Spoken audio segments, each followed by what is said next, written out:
What does that look like in action for leaders today?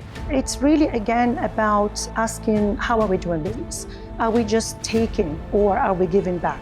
Is the way we're doing business harming people, harming the planet, depleting the resources? It's just starting to have that. How does it help people and organizations grow in a balanced way? So Tawazun means balance in Arabic. That's the word. That's the exact word for balance in Arabic. And I'm just going to go a little bit back. When it started, it was supposed to be a gender balance solution because I've been running a lot of women's circles, a lot of chapters imported.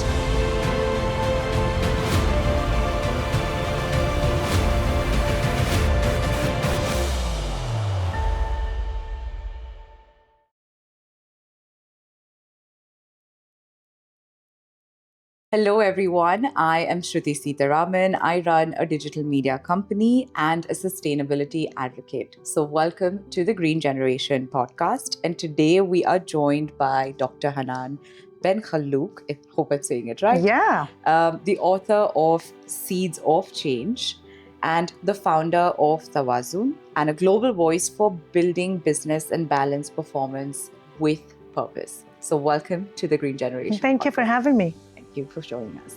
And today we're going to talk about the kind of leadership that the world really needs right now. One that isn't just about profit, it's about creating thriving people and a thriving planet. So Hanan has helped so many leaders and organizations all over the world rethink how they work. And she's here to share how we can too. So I hope you're going to enjoy watching this episode. So I'm going to dive right into the very journey that you started with. What led you to focus on sustainable leadership and creating human-centered organizations? Was there a moment that you realized well-being had to be a part of business strategy? You see, there's always that thought that there has to be that turning point or a moment that leads us to do what we do. But for me, I don't think there was a moment, although there were a lot of moments, but it was probably a seed that was planted early on, but maybe I wasn't aware of. And then when I look back, I feel that it's just that I had that idea of how organizations or work environments should feel like, and I haven't seen that. Even when I joined the corporate, I never felt really connected, but I couldn't really put my hand, to what it was. So, but as I started growing through, climbing the corporate ladder, I've started noticing how teams are burning out, how people don't feel connected, how people are quitting and all of that. So it just started crystallizing that there needs to be a different way of doing business. And it's not always just about performance, it's not always just about achievement, but it's not just about the what, but it's really how you do business and who you bring along with you. So these are the two questions that led me to start thinking about human-centric leadership. And let me tell you, 10 years ago, when I left my job and I thought, you know what, I think I'm ready to start this change and start finding the solution to what I identified as a problem.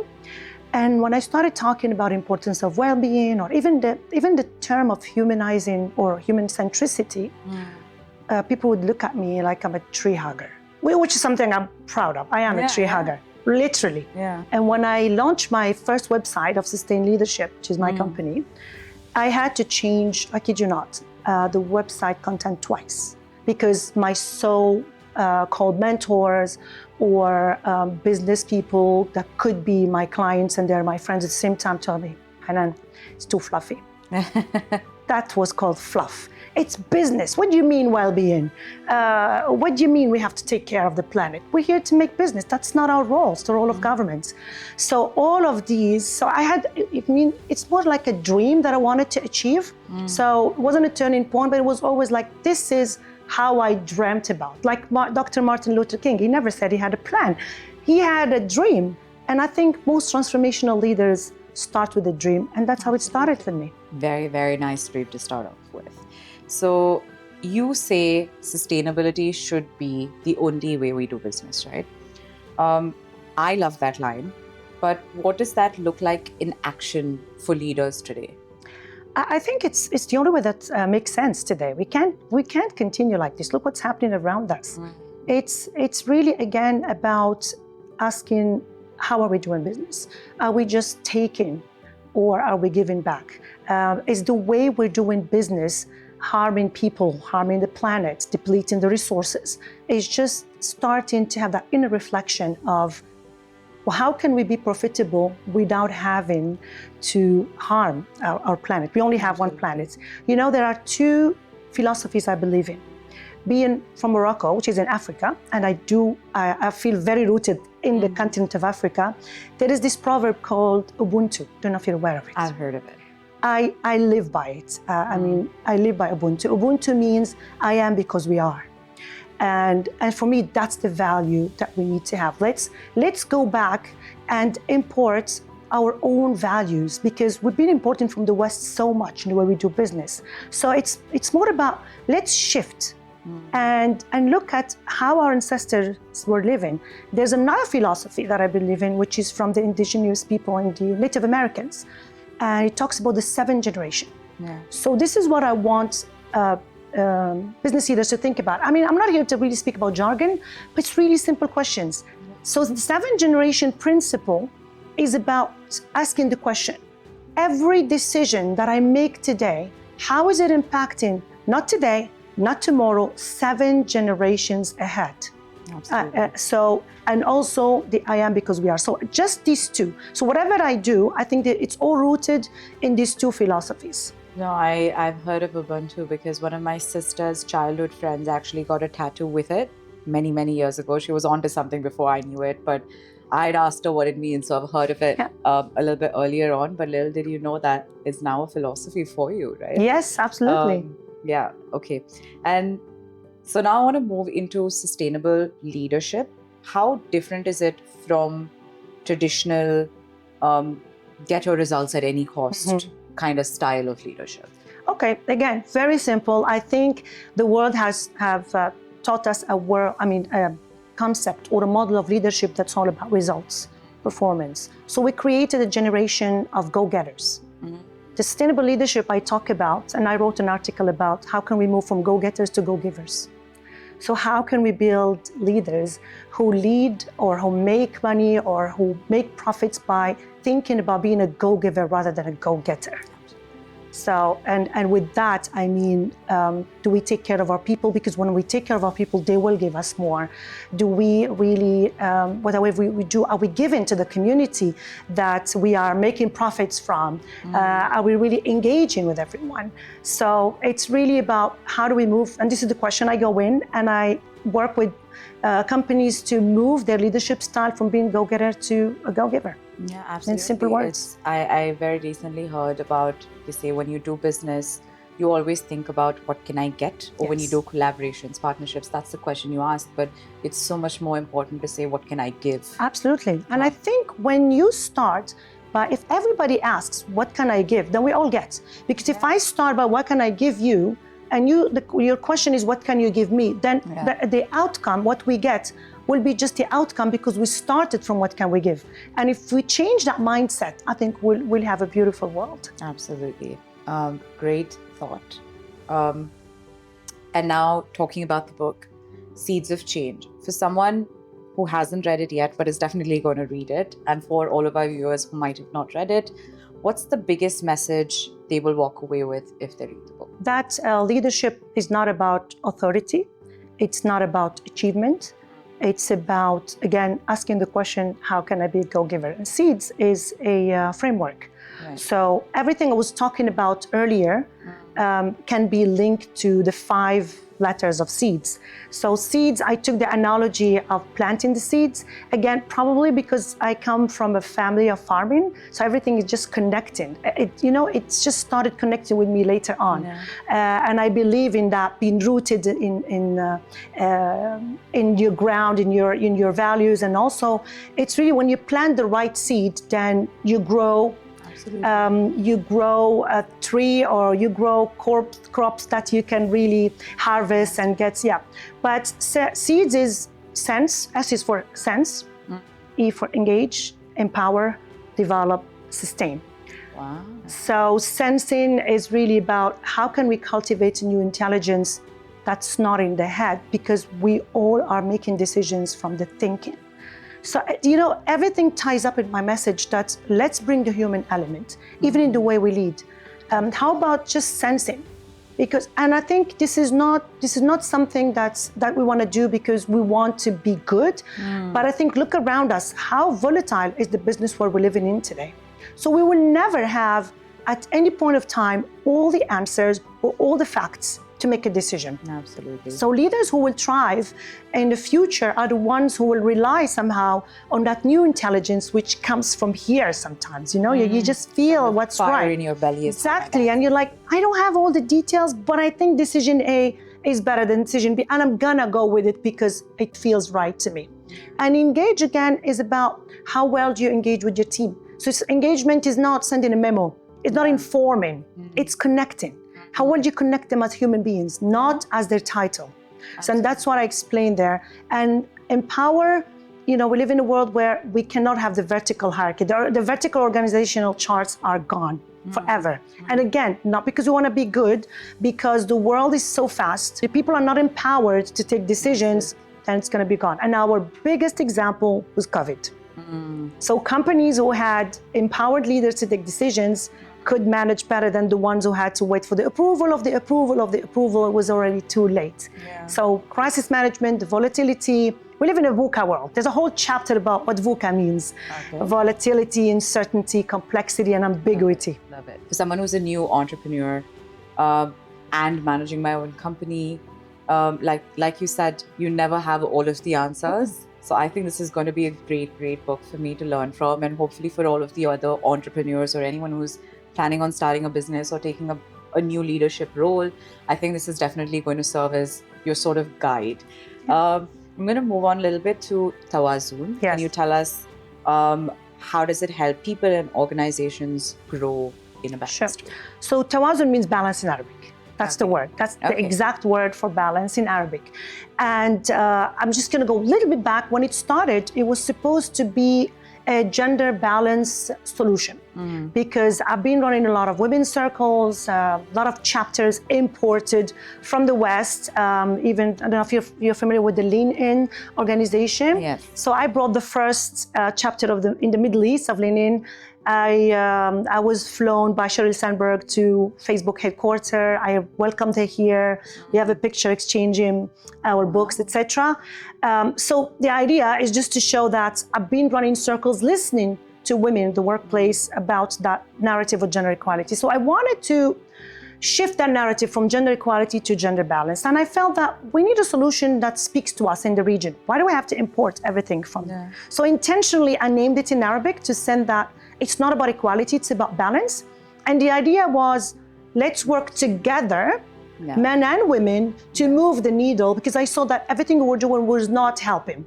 So the idea was, how can we work together in a human-centric rather than gender-centric, and work together in bridging the gaps, whatever they are, not any gender against the other. Okay, because I think that there are also some positions where men would like to be part of, but there is a gender stereotype to it. Yeah. And then I launched it on March 8, 2020. That means 2 days before the lockdown. So before I got a chance to start working on this initiative of let's bring men and women and solve the gender gap together with a way that works for our region, COVID happened. But it was a blessing in disguise, because then it showed me that there are so many imbalances beyond just gender balance. Absolutely.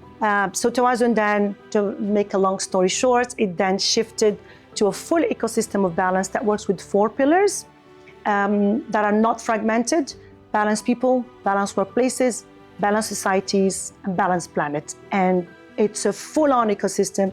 We cannot disassociate them, or we talk about recycling in organizations or CSR, and we don't take care of the well-being of our employees. So where do we start first? And if you allow me to give you a case study, that happened to me when I was having had a meeting with a client of a big company, and they wanted us to execute their CSR strategy. So that was the meeting, about first meeting, and I asked the question, "What about your employee engagement initiatives?" And one of the executives looked at me really with a condescending look, like, this is not an HR meeting.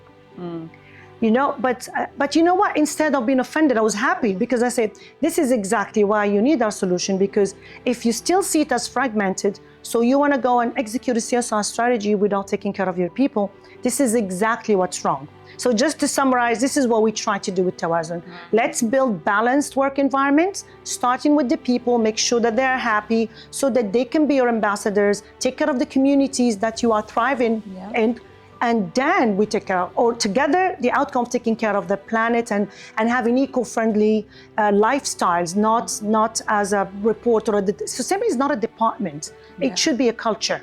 And this is exactly what I talk about. And since you spoke about some of the mistakes, I want to ask you, what are some of the biggest roadblocks or challenges that happen when companies are trying to become more sustainable? I have just spoke about that. When I've just spoken about that, like when we think that this is HR, this is not CSR. So that's one, this fragmentation. And second one is thinking about it as it's a report, it's a department, sustainability department, CSR strategy. I think this is a big mistake because it has to be from the ground up, and it goes back to your second question. It should be the only way of doing business. It's not an extra department and hire a CSO. It's really, we should, that's why when I work with entrepreneurs, and I do work with entrepreneurs, I have incubation programs, etc.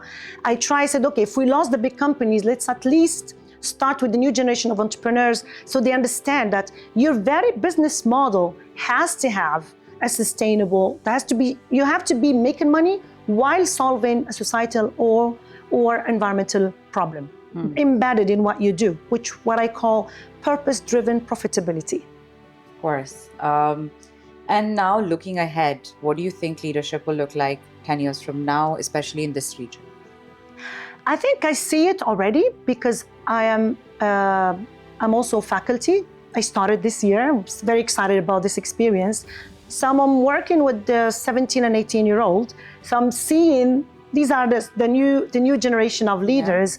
And I like to always start with the optimistic outlook. I think that they are more purpose-driven than we are. One day I asked them, just as a check-in when we started, I asked them, if you were a leader today, what would you want to be known for? And I heard more kind, impactful, more than successful, etc. So that tells already that we have a generation that I think is more attuned to the need of being, it's more about purpose than authority, which I think that's exactly how it's going to look like. But also, what could be challenging is that today everybody's managing a team. You know what? Even if you're not a leader, we're managing our AI assistant. So, right, all of us, everybody's learning how to manage their AI assistant. So very soon, the teams, because I work in diversity and inclusion as well, we used to talk about diverse teams and how we need to be inclusive of different gender, different ethnicity groups, different age groups. Now, we're gonna have another layer or another dimension, inclusion between human and machine. So how is that gonna look like? So I think that will be the challenge of where do we draw the line? But again, leadership will be a leadership that plants the right seeds, that senses, that engages, that empowers, that develops continuously, and that thinks about the lasting impact, which is the last S of sustain. Okay, and because you mentioned all of that, and you were talking about how today we do have leaders that want to be known for purpose more than authority, right? Is there anything that you would want to give them as a piece of advice that should be a mindset change that they approach leadership in the way that they want to create that image for themselves? Yeah, absolutely. So starting by thinking about the teams that you work with, for example, get to know them as human beings, not the roles. Who are they? What drives them? What motivates them? Connect with them. Engage in a way that makes them feel valued for who they are. Listen to them. Because a lot of companies give, for example, ideas boxes or give us your ideas, but do you really implement any of those ideas? Create a safe space, just a safe psychological space for your team to express and allow them to fail. That's the F word I speak about in the book. I have a paragraph that says the F word. Allowing failure, but not only allowing it, but accepting it as an informative, as a learning, as a way of learning to do better. So just by connecting with people, connecting with your communities, I think it's I know people as who they are as humans, not titles, not numbers, not job titles, not job roles. No, I think this is also great advice for young leaders who want to lead with more balance and impact. And they always say, right, failures are the stepping stones to success. So this truly puts that into action and work. If you haven't failed, this is what I'm going to tell them. It means you haven't never tried something new. So that's as simple as that. And also, there's a quote that I use from Thomas Edison. I think everybody knows who Thomas Edison is. I hope so. Without him, we wouldn't be connected today. And he said, talking about his experiments, I have not failed. I have succeeded at finding 10,000 ways that didn't work. So imagine that. Yeah. So failure is a success at identifying what doesn't work. And if we start thinking about that, if we start raising our kids thinking about it this way, then a lot of things will change. No, absolutely. I agree. And what I want to ask you lastly is, if you had to give your younger self one piece of advice, what would that be? No success, no achievement is worth your well-being. And make sure that your success metrics are defined by you, not by what the society expects from you. That's all I'm going to tell her. Beautiful, beautiful message. Thank you, Hanan. This has been so wonderful, so powerful. And thank you for showing us how better leadership is possible. Of course, if you guys would like to connect with Hanan, I'm going to attach her website in the link. In the description is what I mean. And you can also follow her on LinkedIn. This was the Green Generation podcast. I am Shruti Seetharaman, signing off for today. Thank you so much for joining us. And we will see you in the next one.